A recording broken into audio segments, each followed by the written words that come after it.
कसे आहात तुम्ही सगळे? बरे आहात का? बघा काय होतं, मी जेव्हा जेव्हा कुठे बाहेर जातो, कार्यक्रमाच्या निमित्ताने जातो, तेव्हा लोक मला विचारतात की या मुंबई नगरीने, अभिनय क्षेत्राने तुला काय दिलं?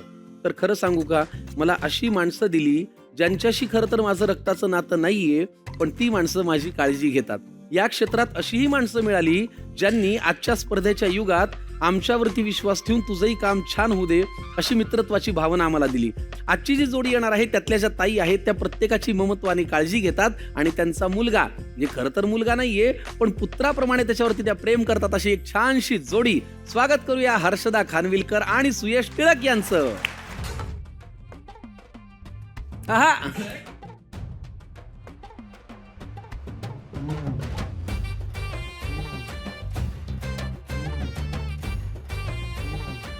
तुला नाही जमणार, मला पण जमत. काय करतो तू? हे काय होतं? अरे लक्ष्मी घर के अंदर आई है ना, तर ते सांगावं लागतं प्रेक्षकांना. अरे जीची लक्ष्मी नाही का मी? हो हो, हे मला कळलं. आज निवास नाही आलाय. अच्छा, पण हा, पण तुम्हाला माहिती का, आल्या आल्या आमच्यामध्ये कॉम्पिटिशन झाली. कोण वाईट नाच. कारण तुम्ही दोन नृत्य सम्राट आणि एक नृत्य सम्राज्ञी हो. यांच्या बरोबर आपण पण तरी आम्हाला ते झटपट काय केलं ते हे बघ काय परत. झटपट पटापट लक्ष्मी घर के अंदर.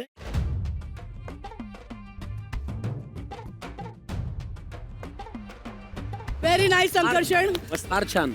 येत्या पुढच्या जो कुठला आपला इव्हेंट असेल त्यात कार्यक्रमाची ओपनिंग आपण तुझ्याच डान्स पासून करणार आहोत. तुम्हाला एक माहितीये का, लोक तोपर्यंत आली नसतील, so सोपं जाईल सगळ्यांना. तुला एक गंमत माहिती का, झी मराठी अवॉर्डला मी एकदा पॅन्टचं बक्कल तोडून पळून गेलो होतो कारण मला नाचायचं नव्हतं. तू आता जो किस्सा मला सांगत होता तोच का? तेव्हा आम्ही- हा. हा, माझी त्याच्यामध्ये हिरोईन होती दीप्ती देवी आणि बरं देणाऱ्याने तरी मला चांगला डान्स द्यावा ना, ते श्याम गुलाबी अहं. हे कशाला मला नाचवायचंय, तर ते मला जमलं नाही. मी बक्कल तोडला आणि आताच आम्ही चर्चा केली की आज एक असा एपिसोड आहे ज्यात तीन अत्यंत सिमिलर कलाकार आलेले आहेत, तिन्ही नॉन डान्सर, आणि एपिसोडची सुरुवात नृत्यापासूनच झालेली आहे. छान. हीच ती वेळ आहे आपल्या मग- गप्पांना सुरुवात Yes, करायची. चला. हर्षदाताई आणि सुयश फार मनापासून स्वागत. you. आपल्या अशा भेटी होत राहतात, पण ह्या आम्ही सारे खवय्याच्या मंचावरती आपली पहिल्यांदा भेट होतो. हो. बरोबर. तुम्हाला मी आधी जरा घराची ओळख करून देतो. तिकडे आहे आठवणींची पेटी. आठवणींच्या पेटीमध्ये फळं आहेत, फुलं आहेत, वेली आहेत, तेल आहे, तूप आहे, खरवस आहे आणि लोणचं पण आहे वा. आणि शिवाय गुळ पावडर पण आहे.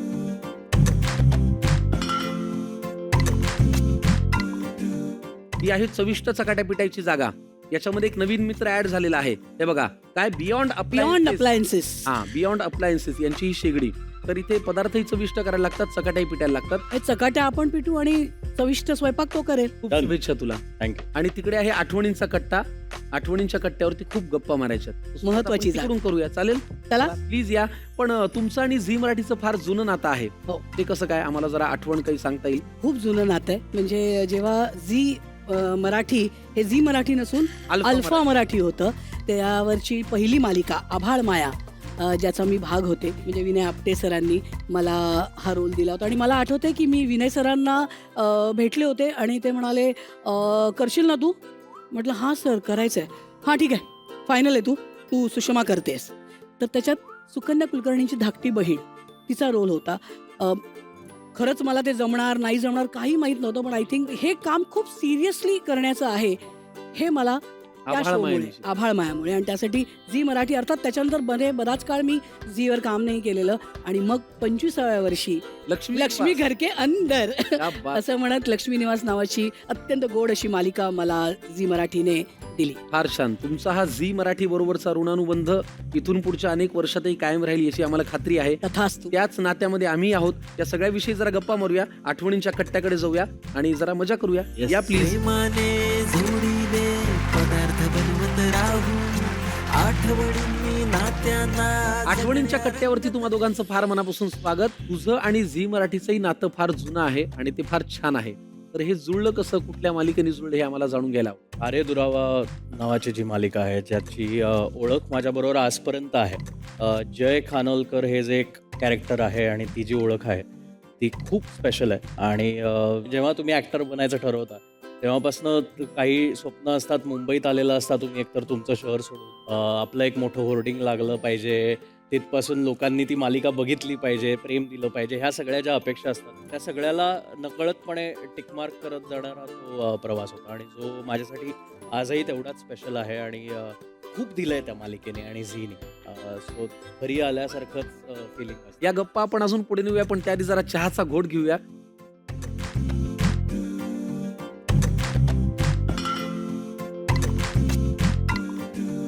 हे आई मुलाचं नातं जोडल्या कसं गेलं? सुयश विषयी ते कधी वाटलं आणि तुला यांच्याविषयी ते कधी वाटलं?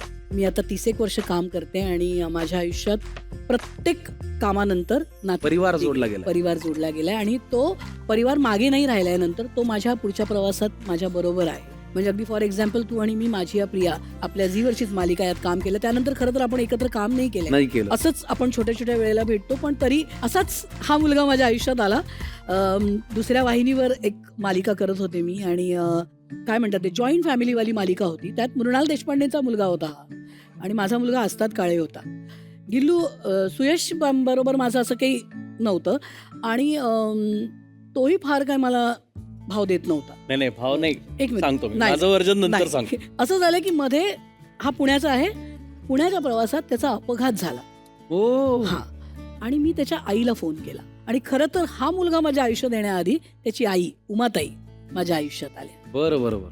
नकळत रोज फोन करणं, त्याची विचारपूस करणं, तो आल्यानंतर इथे त्याची काळजी घ्यायला सुरुवात करणं आणि मग हळूहळू खरं तर सांगायला मला तो मोमेंट किंवा दिवस नाही आठवत जेव्हा सुयशचा गिल्लू झाला.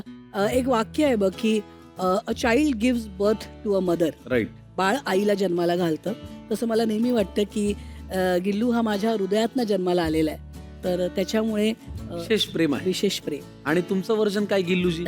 अरे मी एक शो करत होतो हा. वेगळ्या मालिकेसाठी. त्यावेळेला त्याच सेटवरती तुमच्या शोचं शूटिंग चालायचं माझी या प्रियाला. हो. मी हर्षदा ताईबद्दल बरंच ऐकलं होतं कारण मी वेगळी मालिका करायचो. सो तिचा एकंदरीत सेटवरचा दबदबा, तिच्याबद्दलची असलेली दरारा, असं सगळंच ऐकलं होतं आणि पाहिलंही होतं. आणि नंतर जेव्हा आम्ही या मालिकेसाठी एकत्र आलो त्यावेळेला मला मनात ती भीती होती की बाबा ही बाई डेंजर आहे, कधी काही बोलू शकते, पण आपलं काम करत जाऊयात रोज. आणि काय मृणाल देशपांडे आणि लाला देशमुख हे दोघं असल्यामुळे आमचे जेव्हा जेव्हा सीन्स असायचे तेव्हा आम्ही तिघही जण आमचं एक युनिट बनलो होतो आणि आम्ही खूप मस्ती करायचो, खूप मजा मस्ती करायचो.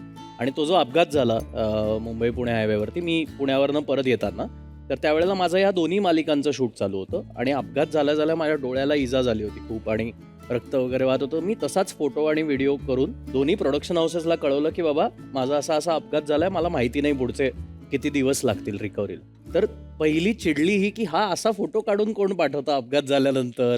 तर माझं हे होतं की भीती मनात ही होती की बाबा प्रोडक्शनचं काही थांबायला नको, त्यांना कळावं की काय कंडिशन आहे. मी हॉस्पिटलला पोहोचेपर्यंत मध्ये काय घडलं हे मला सगळं हॉस्पिटलला गेल्यानंतर कळलं आणि तेव्हा मला कळलं की हर्षदाताईंनी लोकांना गोळा केलंय, लोकांना पाठवलंय, माझ्या आईशी बोलतीये. आणि मग तिथून पुढे मी ऑलमोस्ट दीड एक महिना रिकव्हरीमध्ये होतो. एक काही 5-10 दिवसांनंतर जेव्हा मी घरी आलो त्यानंतर रोज माझ्यावरती चेक ठेवण्याचं काम हर्षदाताई करायचे. बापरे. रोज. आणि न चुकता की तू बरा आहेस ना, काही काळजी करू नको, ते रिकव्हरी झाल्यानंतर तू परत काम करशील. हा जो एक सतत मोटिवेट करत राहणं, सपोर्ट देणं जे काम आहे, ओनली होप वॉज हर्षदाताई.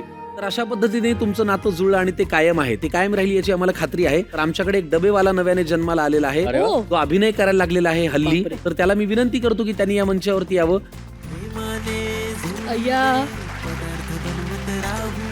नमस्कार. एक खळीवाला डबेवाला.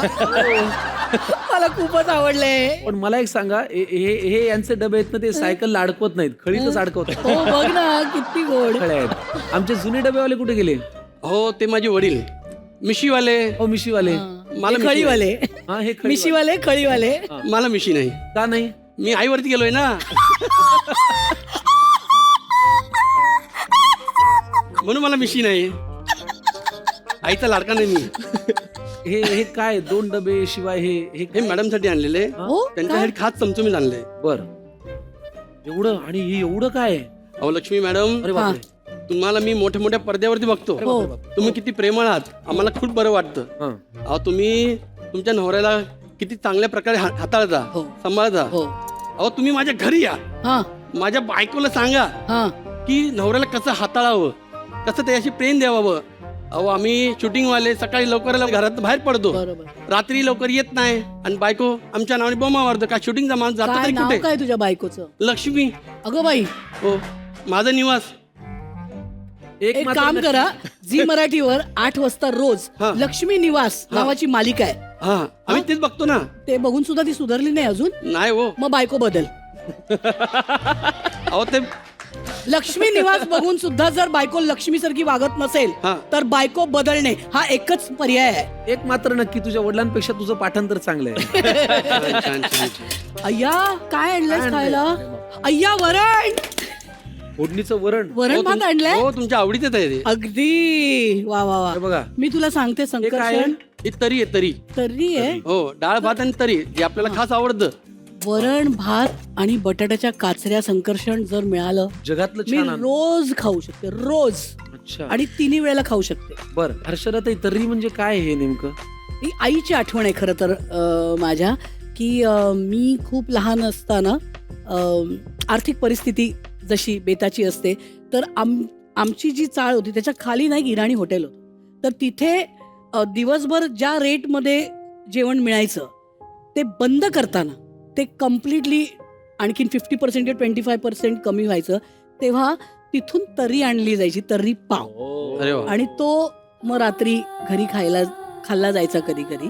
सो आय थिंक ती एक आठवण. म्हणजे पदार्थात जरी तर्री असली तरी आठवण गोड आहे, येस. है ना? फार छान. Yes. आणि हे क्षण न विसरता येण्यासारखे. फार छान, थँक्यू. फार छान. फक्त एक सांगा, हे उरलेले 2 डबे कोणासाठी आहेत?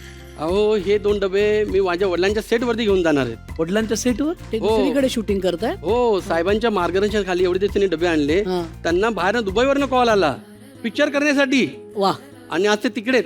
अच्छा. आणि संकर्षण इकडेच आहे. काही सांग. हो साहेब. पिक्चरचं नाव काय? तुझ्या मार्गदर्शनामुळे ते पुढे गेले. अहो, तुमच्या मार्गदर्शनाने ते एवढे मोठे झाले की त्यांना कॉल आला आणि ते पिक्चरला डायरेक्टली हिरो म्हणून सिलेक्ट त्याचं नाव झाले. काय? हिरो म्हणून हिरो? select झाले. हो आणि आता हिरोसाठी टिफिन घेऊन हो चालला हो त्या तुम्ही. टिफिन वरतीच आहे त्यांचं पिक्चरचं नाव आहे. काय? मी शिवाला डबेवाला वल्ला वल्ला, असंच नाव आहे त्यांचं. वल्ला वल्ला वल्ला वल्ला बरोबर आहे. दुबईला आहे ना. वल्ला वल्ला डब्बा. तुला वल्ला करून मारला पाहिजे. आता मी गेलेला बरोबर आहे. चला. इकडे ये. खूपच यार, मला खूपच आवडलंय. फारच गोड. गॉड बरं, ब्लेस. आज खूप त्याचा छान. अभिनयाचा डेब्यू झालाय बरं का? वा वा वा. What a debut. वल्ला डेब्यू आहे. काय छान, काय छान, फार छान. खूपच मस्त बाळा. चला खूपच छान. येतो मी. येस बाळा. Thank you yes. so much. खळीवाला दादा. खळीवाला डबेवाला अप्रतिम. खूपच छान रे. आपल्याला आता एक छोटासा खेळ खेळायचा आहे. तुम्ही एकमेकांना किती ओळखता, कसे ओळखता, कुठे भेटलात, हे सगळं झालं. हा. आता जरा एक गेम खेळूया. अरे बापरे, या अरे वा. खेळाचं नाव आहे महिष्मतीचा हुकूम. तर हा खेळ नेमका काय आहे, त्याच्यासाठी काय लागणार आहे ते मी मागवतो. आपण खेळामध्ये पुढे जाऊया. प्लीज घेऊन या. खेळ एकदम सोपा आहे. या दोघांचं नातं आहे आई मुलासारखं. आता आईच्या मनातल्या काही इच्छा असतात, तर एखादी इच्छा ही आईची फक्त एक माफक इच्छा आहे का आईचा तो आदेश आहे, हे आपल्याला ओळखायला लागतं. मेरा वचन ही है मेरा शासन. करेक्ट. सुयशने रोज एखादा मला फोन करावा, ही इच्छा आहे का हुकूम? इच्छा. इच्छाच आहे. इच्छा आहे, हुकूम नाहीये. नाही हुकूम नाहीये. कारण जर इच्छा नसेल तर त्या हुकूमचा काही फायदा नाहीये. कारण इच्छा झाली पाहिजे, पण त्याने करायला पाहिजे. हं. हा ठीक आहे. फोन करून गॉसिप सांगणं, चर्चा करणं, ही इच्छा आहे का हा हुकूम हा आहे? हुकूम आहे. 100% मारायचं हुकूम. हुकूम आलं की चालेल ना? काय गॉसिपचे विषय काय असतात तुमच्या? नाही, नाही, आमचे खूप आहे. गॉसिपचे विषय मुळात इतके पाचकळ असतात मेन ना. गॉसिप त्याच असतं की त्या हा? त्या वेळेला काय काय चालू आहे, हा. त्याचं सभोवताली काय? सभोवताली काय चालू आहे, त्याच्या विजन मध्ये कोण कोण आहे, मध्ये कोण कोण आहे म्हणजे? म्हणजे गाडी चालवताना समोर विजन मध्ये हा. कोण कोण आहे, बाजूला ट्रक आहे, आपलं टेम्पो विजन आहे, आज बाजूला कोणाला जाऊन सरकल्यामुळे पुढचं विजन बंद होतं, तर ते बाजूला बाबा कोण होतं, असं खूप गोष्टी असतात जे आम्हाला गॉसिप करावंच लागतं. हर्षदाताईंचा बर्थडे सेलिब्रेट करणं ही इच्छा आहे का हा हुकूम आहे? ही इच्छा किंवा हुकूम जरी असला तरी ती आम्हाला सेलिब्रेट करू देत नाही. ही फॅक्ट आहे. करू देत आम्हाला नाही. म्हणजे मला सोड बाकी कोणालाच ती सेलिब्रेट पण करू तो देत होतो नाही. आपोआप आणि celebrate. तो अगदी छोट्या स्वरूपात सेलिब्रेट केला जातो दरवर्षी. ज्यांचा कोणाचा वाढदिवस असेल त्यांचा वाढदिवस सेलिब्रेट करण्यासाठी ही जीवाची म्हणजे ही वाटेल ती लोक गोळा करून आणेल, त्यांचे कनेक्शन शोधेल की ह्याचा दिवस स्पेशल झाला पाहिजे. माझा वाढदिवस 2 जुलैला असतो आणि 1 जुलैला रात्री कोणालाही बोलवायची गरज पडत नाही, पण जी माझी काही माणसं आहेत ती येतात. ती आपोआप रात्री कमाल. घरी आलेली फार असतात. छान. अशी नाती प्रत्येकाच्या आयुष्यात यावी, ज्याच्याने आपली ग्रोथही होईल, आपल्याला आनंदही मिळेल आणि आपल्याला एकमेकांच्या मनातल्या गोष्टी सांगायला माणसंही मिळतील. Yes. तुमचंही नातं फार विलक्षण आहे, ते कायम राहू द्या. तुम्ही ह्याच्यातही फार सुंदर दिसताय, पण तुमच्या सौंदर्यामध्ये अजून भर पाडण्यासाठी हे काढूया. आमच्याकडे तुमच्यासाठी गिफ्ट हॅम्पर आहे. अय्या. मंडळी, आपल्या कार्यक्रमाचं सौंदर्य हर्षदाताईंनी वाढवलेलं आहेच, पण आता त्यांच्या सौंदर्यात भर टाकण्यासाठी त्यांना मिळतंय निसर्गाची संस्कृती आणि परंपरा जपत आपल्या त्वचेची काळजी घेणाऱ्या बर्वा स्किन थेरपीकडून एक छानसं गिफ्ट हॅम्पर. नैसर्गिक, सुरक्षित आणि ग्लॅमरस सौंदर्याचा अनुभव देणारं विश्वासाचं नाव बर्वा स्किन थेरपी. प्लीज घेऊन या. रंगत दे